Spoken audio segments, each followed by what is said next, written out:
And tonight here, the striking images of Russian forces under fire facing stiff Ukrainian resistance. Drone video from the Ukrainian Defense Ministry showing a massive column of Russian tanks and armored vehicles just outside Kyiv hit in a highly organized ambush.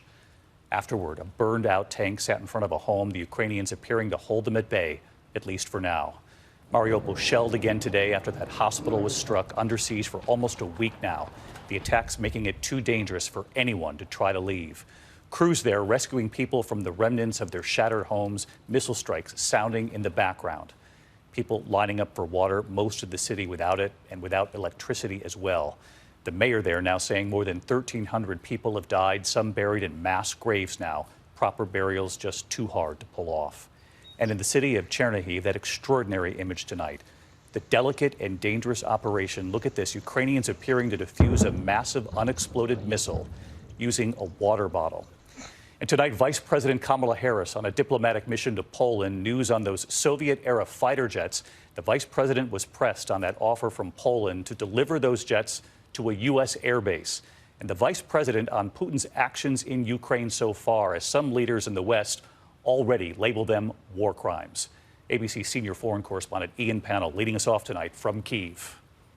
Tonight, the Battle of Brovary. Video released by the Ukrainian Ministry of Defense showing a massive column of Russian tanks and armored vehicles being ambushed as they drove towards the northeast outskirts of Kyiv. Driving on an open road, the Russians were heavily exposed and easy targets. Videos circulating online showed the Russian vehicles in flames. The Russians facing sustained artillery attacks by Ukrainian forces, with tank after tank appearing to be destroyed. The Ukrainians claiming that 2 commanders were amongst those dead, although this can't be verified. The next video seeming to show the Russians then withdrawing. The Ukrainians saying Russian troops were forced to retreat and move to the defence as a result of significant losses of personnel and equipment. Ukrainian forces were also seen driving away in captured tanks. But the humanitarian tragedy inside the country growing ever worse tonight. After yesterday's horrific attack on a maternity and children's hospital in the port city of Mariupol, President Zelensky today saying 3 people were killed, including a young girl.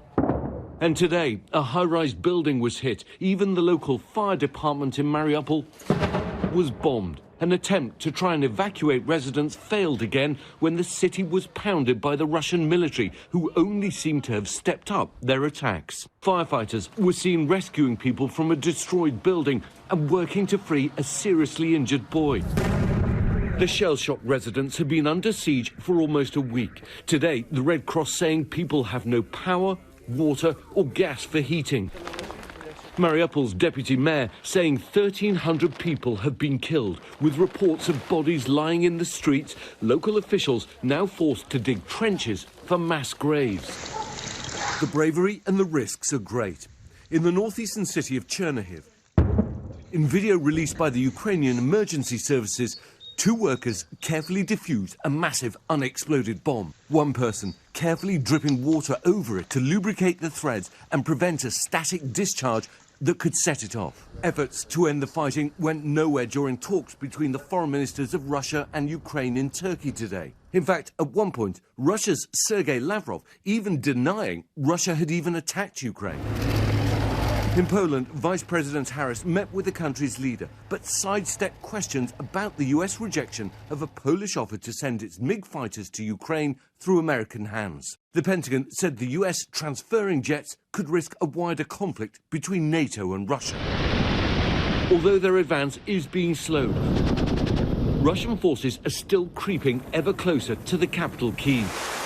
Today, the mayor, Vitaly Klitschko, saying around 2 million people, that's about half the residents of the city, have left. And he has a warning for Russian forces.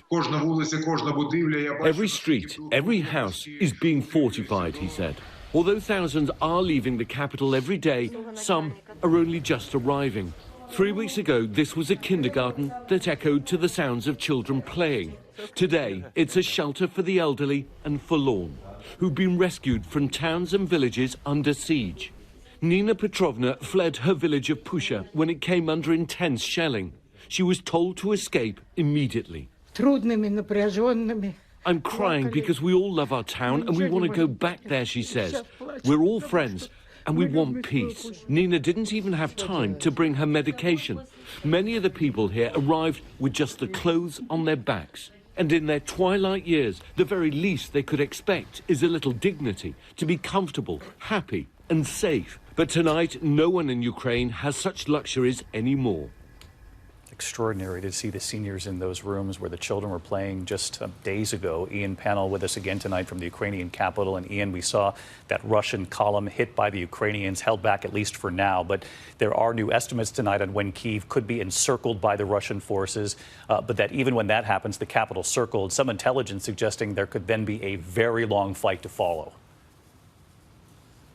Yeah, that's right. I think the US believes it could take a week or 10 days for the Russians to try and isolate Kyiv, but then a further 4 to 6 weeks to try and control the city. But this is interesting. The slow pace of their advance has allowed the Ukrainians more time to dig in, to build the defences, which you see everywhere in this city, and of course to rearm. And I think it's fair to expect that the battle for Kyiv is going to be the toughest of this war so far.